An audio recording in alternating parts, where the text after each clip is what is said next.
Halloween. Avec le thriller annonçant la sortie du prochain Assassin's Creed nommé Valhalla, même si on dirait plutôt Valhalla, comme son nom l'indique, va se passer durant la période viking. Et il me semble important de revenir sur certains clichés qui ont la vie dure.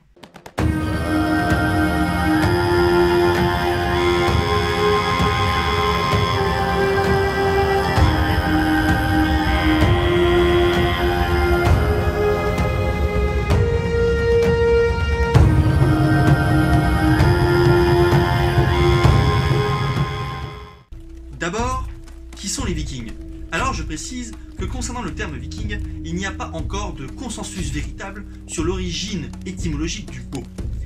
Plusieurs hypothèses existent sur l'origine de celui-ci.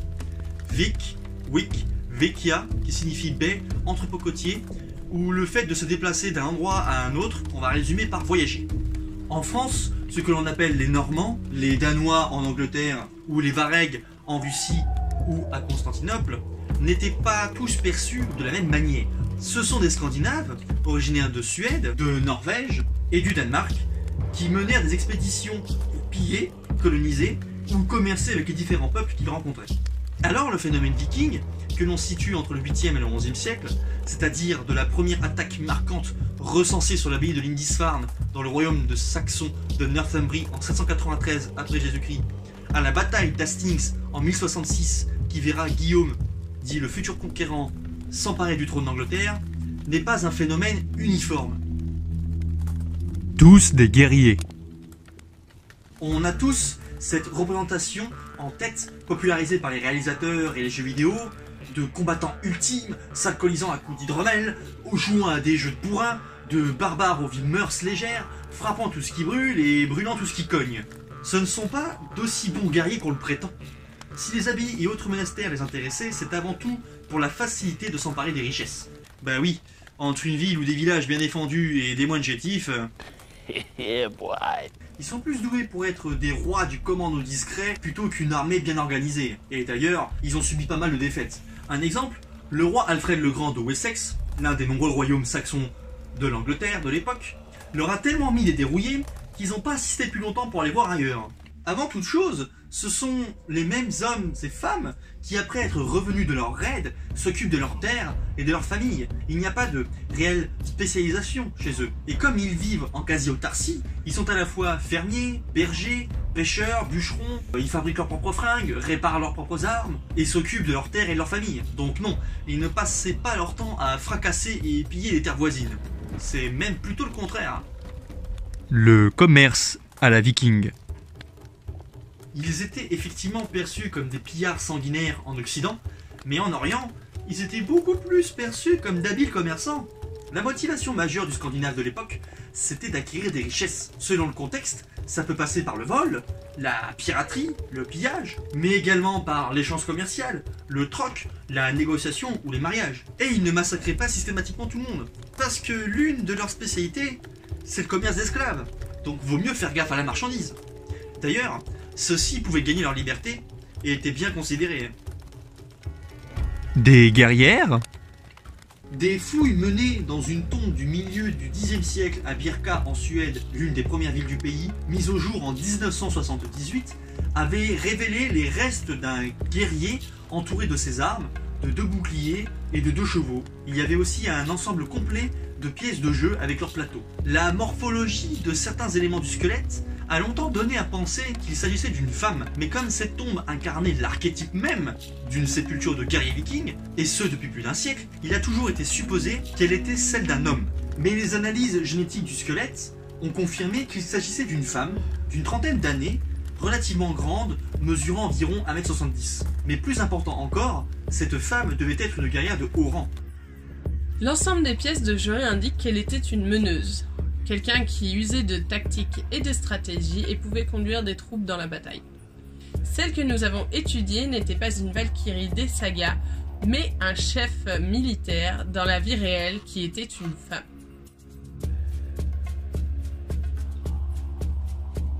Les sources écrites mentionnent parfois des femmes guerrières, mais c'est la première fois que nous trouvons vraiment des preuves archéologiques convaincantes de leur existence.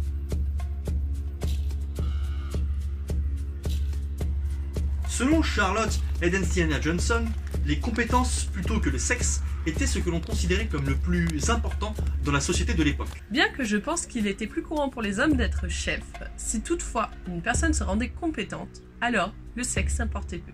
Ah, j'ai une histoire. Leurs épées. Ils ne possédaient pas tous une épée, je suis désolé de briser vos rêves. D'abord, une épée, c'est quoi? Arme faite d'une lame d'acier pointue, fixée à une poignée et munie d'une garde. Oui, mais encore. Forger une épée, c'est long. Très long. Entre 1 à 12 mois, selon les époques et les régions, et les techniques utilisées. Cela demande beaucoup de matériaux, et donc du coup, ça coûte très cher. Et qui pouvait bien se payer une épée chez les Scandinaves? Bah les nobles, seigneurs, ou guerriers ayant accumulé suffisamment de richesses. Autant dire, très peu de personnes pendant l'âge viking. Le combattant viking se battait principalement à la hache et à la lance, car c'est beaucoup plus simple de fabriquer un fer de hache et un fer de lance, bah oui, ça demande moins de matériaux et moins de temps, que de fabriquer une épée. Je vous renvoie vers ma vidéo au sujet du combat viking si vous voulez en apprendre plus. Et le pire de tous les clichés. Le casque à cornes. Franchement, j'ai besoin d'expliquer? Oui? Désolé de vous décevoir, mais les Vikings ne portaient pas de casque à cornes. Ceux-ci étaient déjà passés de mode aussi un siècle avant l'âge des Vikings, et ils étaient utilisés par ces derniers, selon les dernières études, uniquement lors de cérémonies religieuses comme ornement. Personne n'irait s'encombrer de casque à cornes lourd et très handicapant. Croyez-en, mon expérience, c'est vraiment stupide. Se faire voler son casque par un ennemi qui pourrait vous le planter dans le ventre, se faire crever un œil, le coincer dans un bouclier ou dans des branches. Quand on y réfléchit, partir au combat avec de tels ornements, faut être vraiment stupide.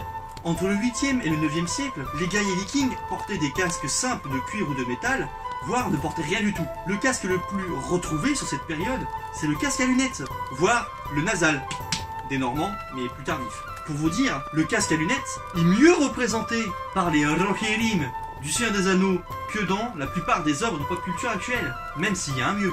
Cette idée reçue viendrait du 19e siècle, quand des artistes scandinaves, comme Gustav Malmström, les ont représentés avec des cornes. De la même façon, le costumier de l'opéra de Wagner, Der Ring des Nibelungen, l'anneau des Nibelungen, Carl Emil Doppler, créa des casques ornés de cornes aux personnages vikings. Malmström et Doppler et les autres ont sans doute été inspirés par les découvertes du 19e siècle, de casques qui ont finalement été identifiés comme appartenant à des peuples celtes.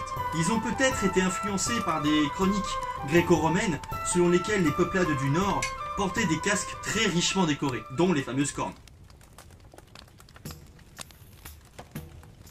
Et je pourrais vous en raconter d'autres, des clichés sur le sujet.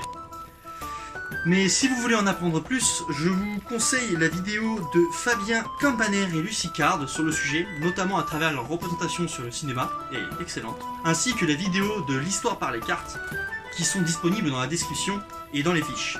Faisant moi-même de la reconstitution historique sur l'âge viking, il me semblait approprié de vous partager certaines de mes connaissances sur le sujet avant la sortie même du jeu, qui je pense va bien nous fracasser tous les acquis historiques qu'on a appris ces derniers temps, parce que leur costume à la mode Vikings ou The Last Kingdom, je sais pas pourquoi, mais ça me picote un peu les yeux.